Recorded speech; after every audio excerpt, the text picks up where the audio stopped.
You're overpaid for what you do. That was the first thing Gavin Reese ever said to me. Not good morning, not nice to meet you.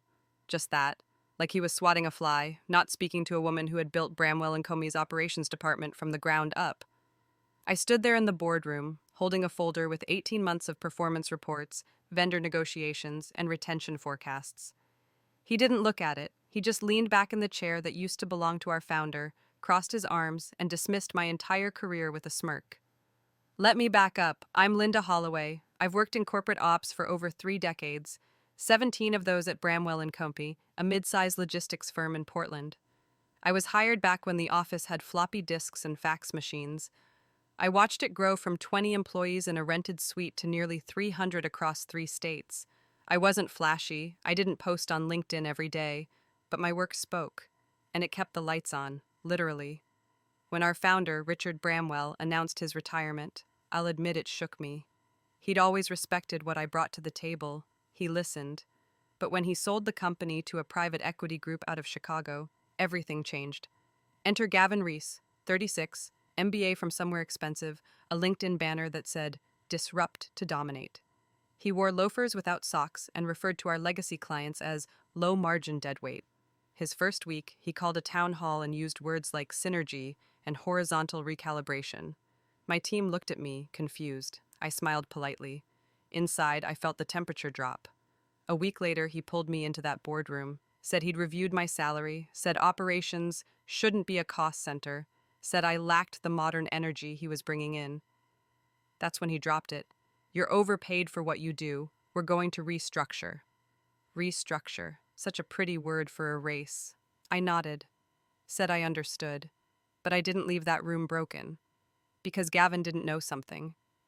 While he was doing TED Talks about leadership, I was building backup systems, redundancies, and vendor relationships so deep they practically ran on trust alone.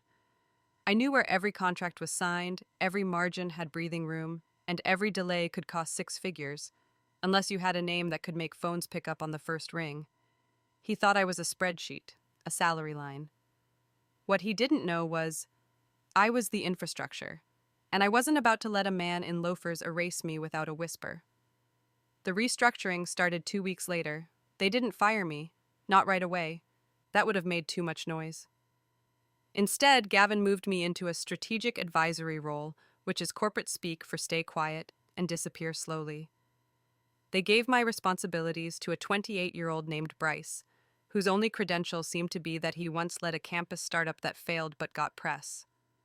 Bryce called me ma'am in meetings. He referred to our core partners as legacy clingers. He talked over people, especially women, and ended every meeting with, "We good?" before anyone could speak up. My job, supposedly, was to mentor and support the transition. What that really meant was sit in the corner, smile, and act grateful while they erased the work of 17 years with slide decks and buzzwords. I'd go home every night exhausted. Not from the workload, but from the weight of invisibility. My phone used to buzz nonstop, vendors, department leads, client updates. Now, silence. They removed my name from the internal org chart. I wasn't invited to the quarterly planning summit for the first time in 12 years. One day, I walked into the office and my desk had been moved to a back corner to give the new team more visibility. It hurt. Not because I needed applause, I never did, but because I knew they were breaking something they didn't even understand. Operations isn't sexy, it's not flashy, but when it breaks, everything stops. And that's what Gavin didn't see. He thought he could cut costs and streamline redundancies. He didn't realize that what he called redundant was the system that made our delivery network run during a snowstorm, the same system I designed.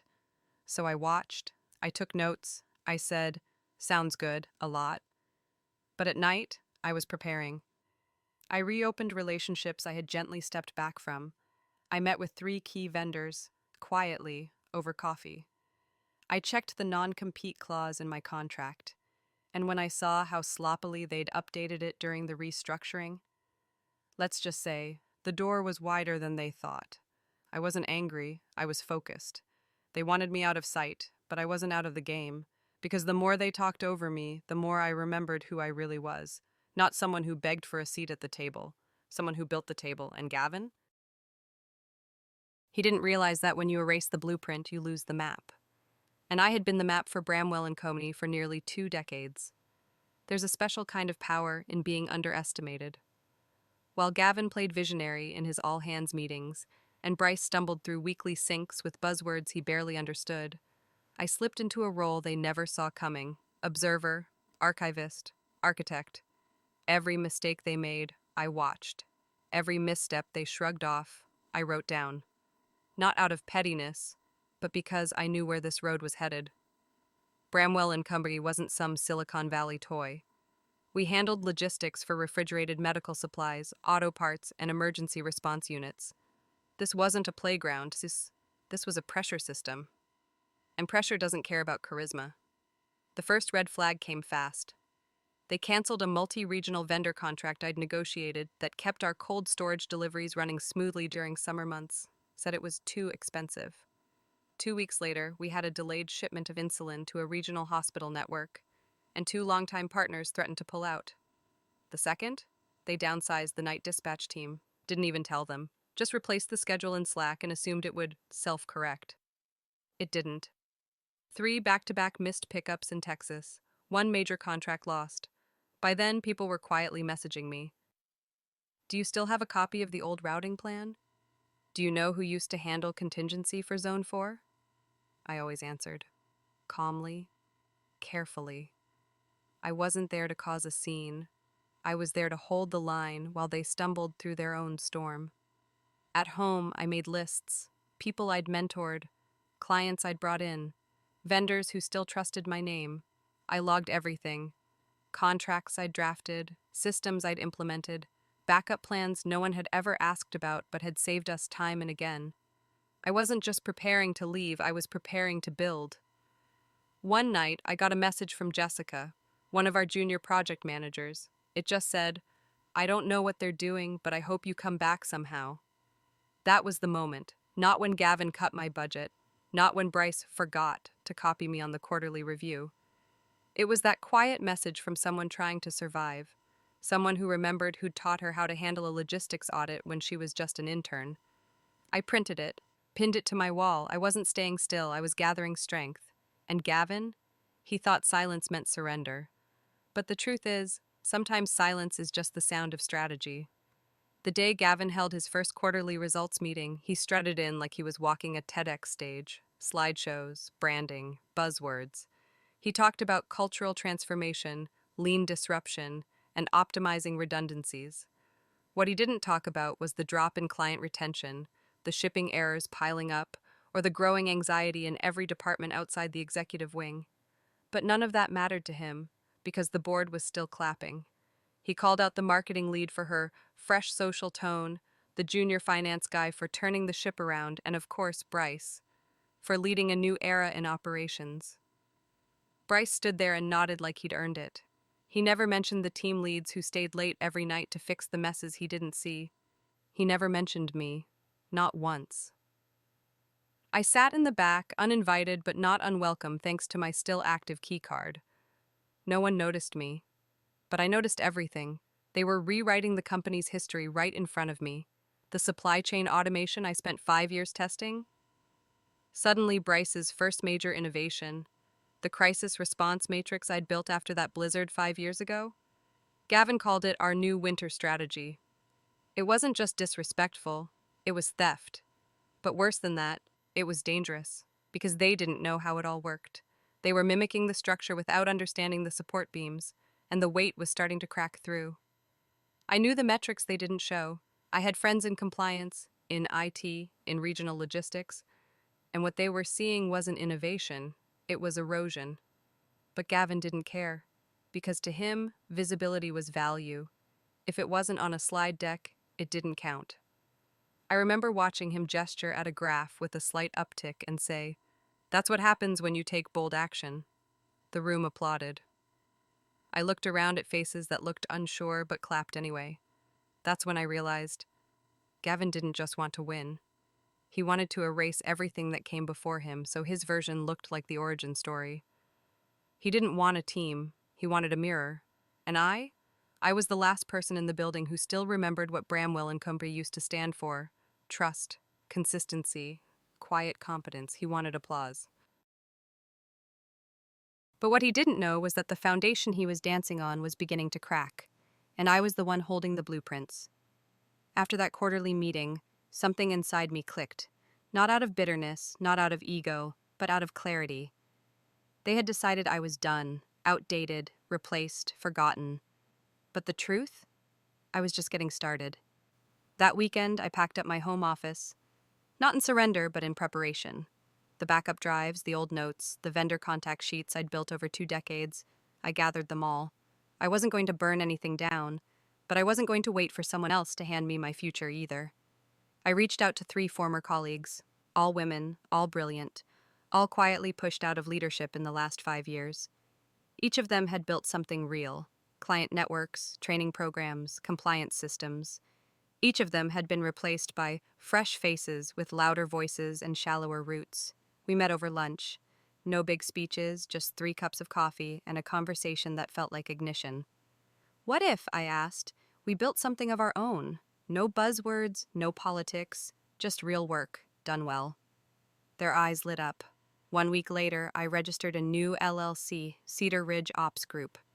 We wouldn't be a logistics company, we'd be the brain behind logistics, an operational strategy firm built by the women who used to keep everything running in silence. By the end of the month, we had a brand, a pitch deck, and 1 small client, a regional distributor who'd left Bramwell after communication breakdowns. It wasn't glamorous, it wasn't flashy, but it was real. And for the first time in years, I felt awake. I'd come home each night exhausted from being invisible. Now I came home tired from creating. There's a difference. Word started to spread. People remembered my name, not because I demanded it, but because when things went wrong, I fixed them. No flair, no drama, just competence. The very thing Gavin said was too quiet for today's market? It was the thing these clients missed the most. And as we started gaining traction, I started hearing the whispers. Bramwell was bleeding clients. New hires were quitting within weeks. That lean transformation had turned into chaos. I didn't gloat, I didn't send any "I told you so" emails, because I was busy, building, guiding, leading. They thought I was done because I didn't fight back with noise. But that was their mistake. I never needed volume to prove value. All I needed was a reason, and now I had one.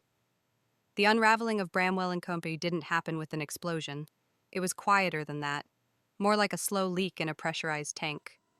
First, it was small things: shipping delays, misplaced invoices, vendors reevaluating partnerships. Then, one of their regional hubs failed a compliance audit. That audit? It was based on a matrix I designed back in 2016, and Gavin had scrapped it during his modernization phase. My phone rang more often. Former colleagues, clients, even a few mid-level managers still at Bramwell. They wanted advice. They wanted help. They wanted me. That's when I truly saw the scope of it, how much of their daily success had depended on quiet, invisible systems I'd built over years. How many calls got answered because my name was attached. How many fires never started because I saw the spark before anyone else noticed the smoke. They thought I was just a cog. But I was the blueprint.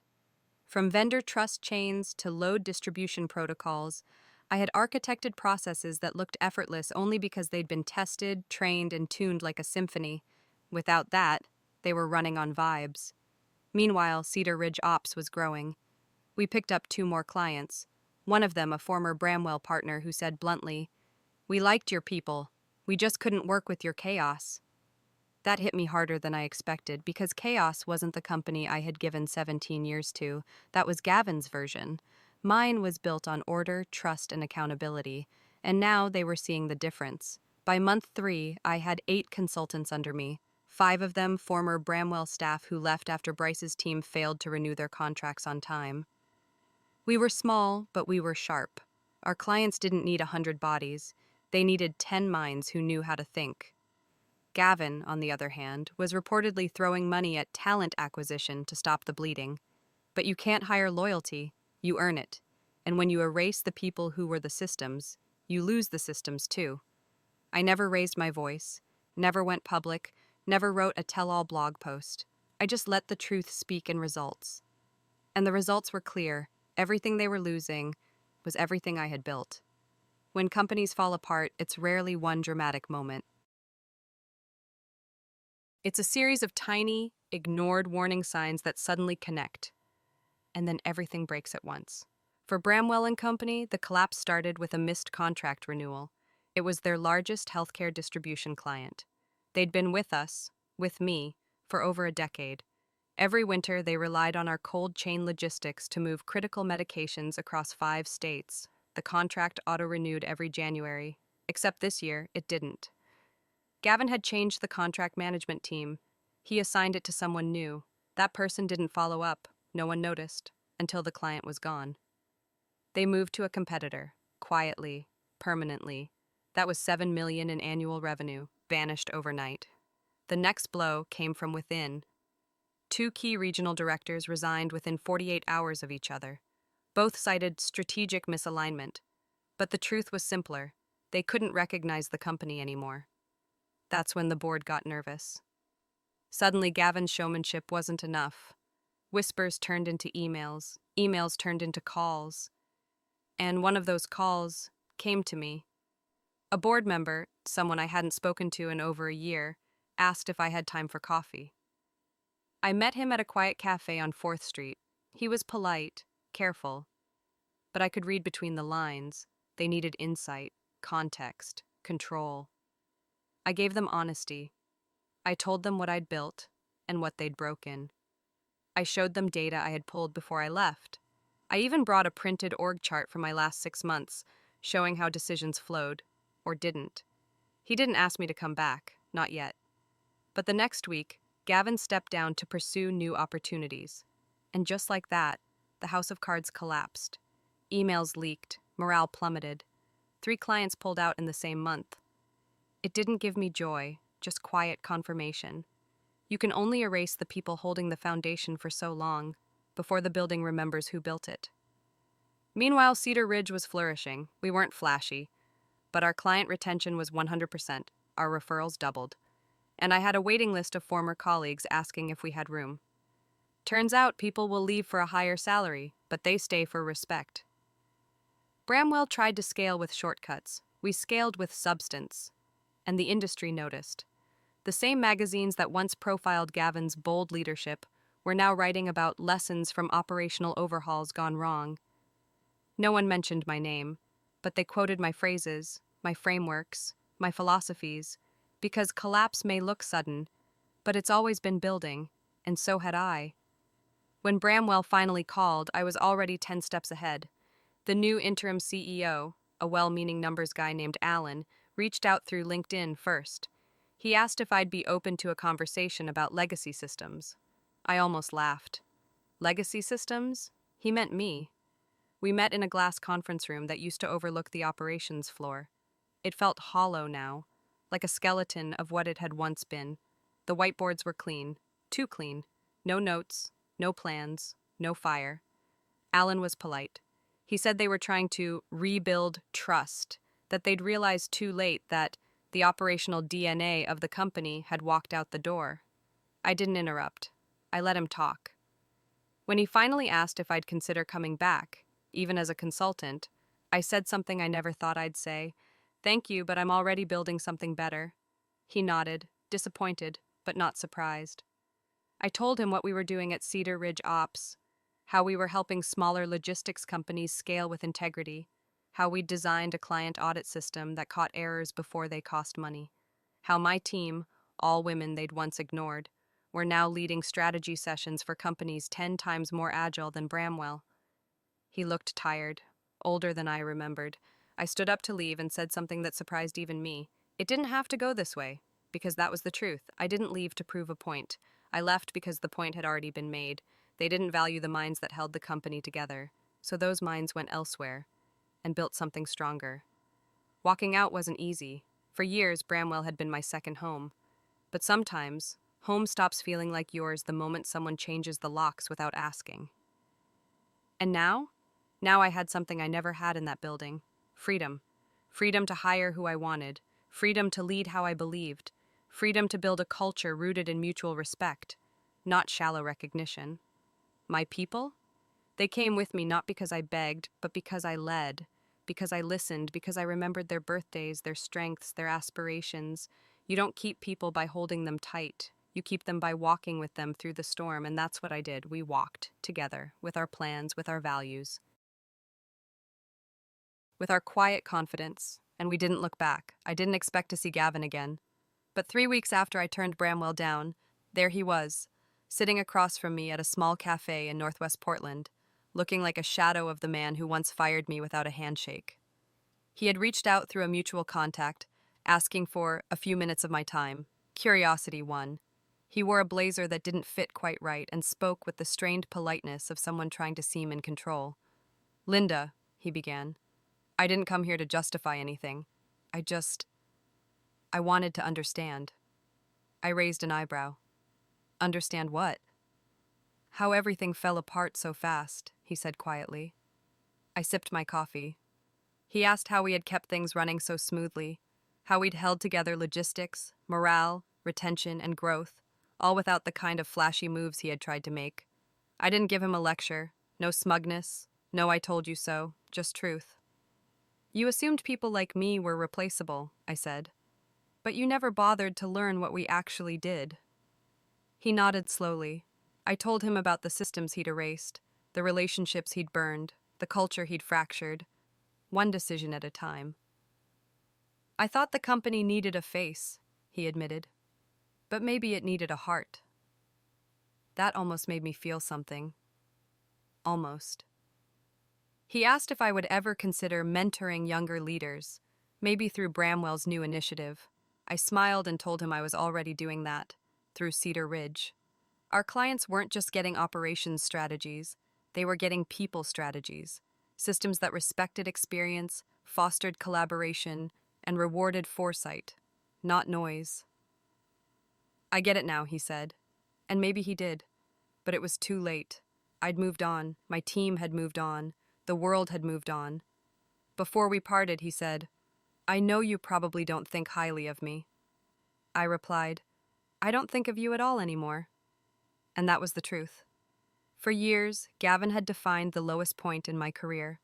But now, he was just a lesson, a case study in what happens when ego tries to lead without listening.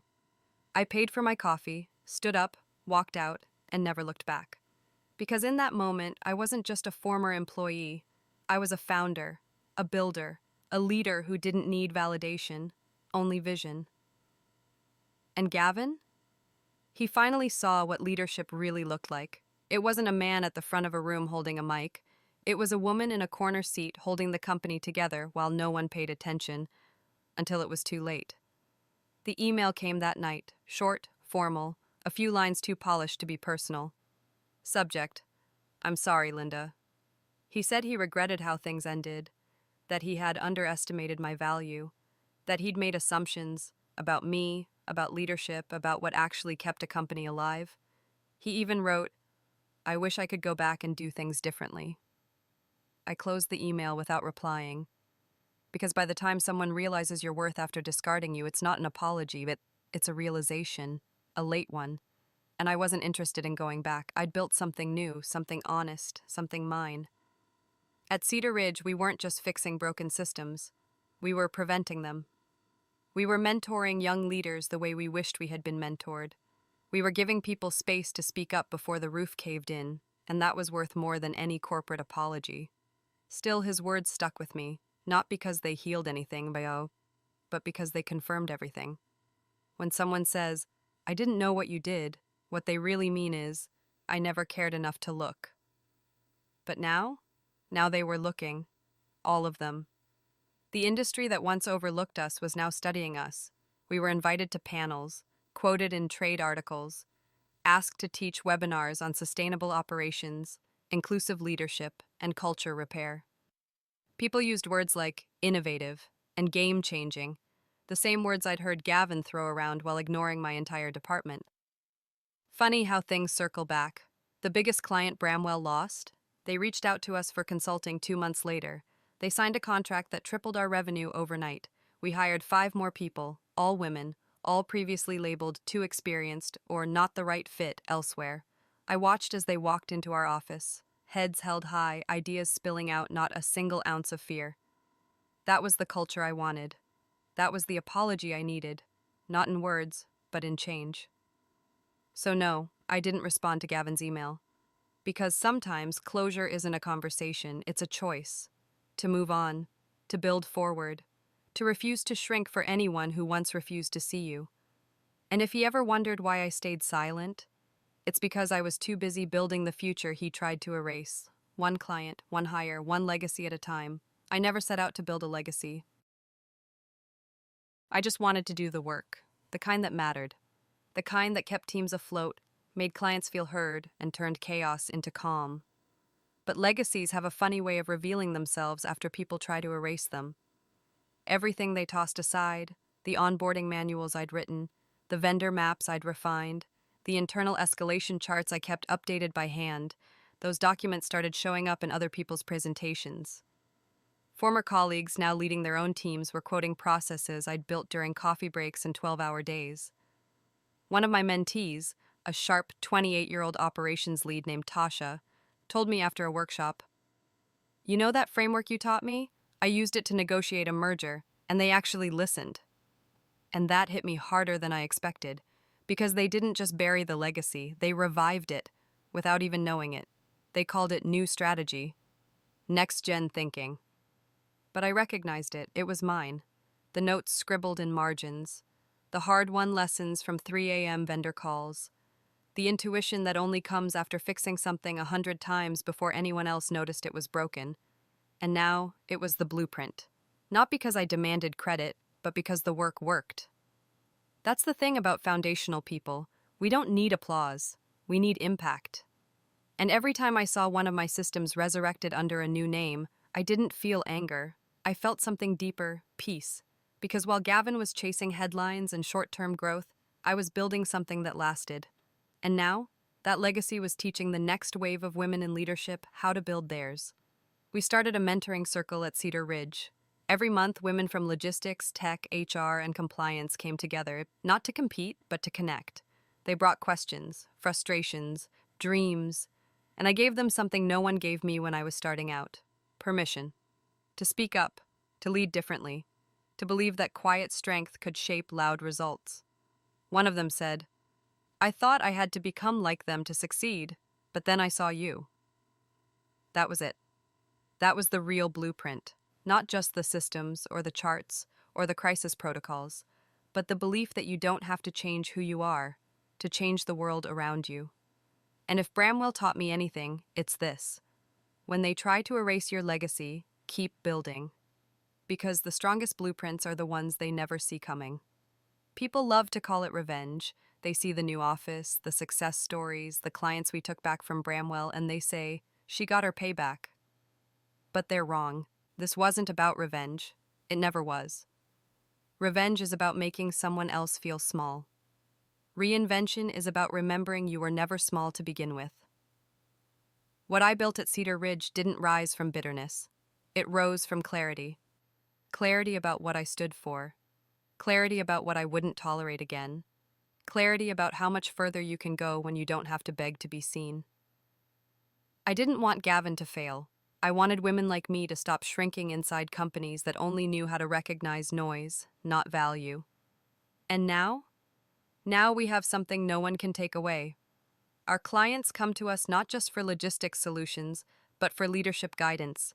They want to know how we kept retention rates at 96%, how we scaled without layoffs, how we created a team where silence in meetings doesn't mean fear, it means focus.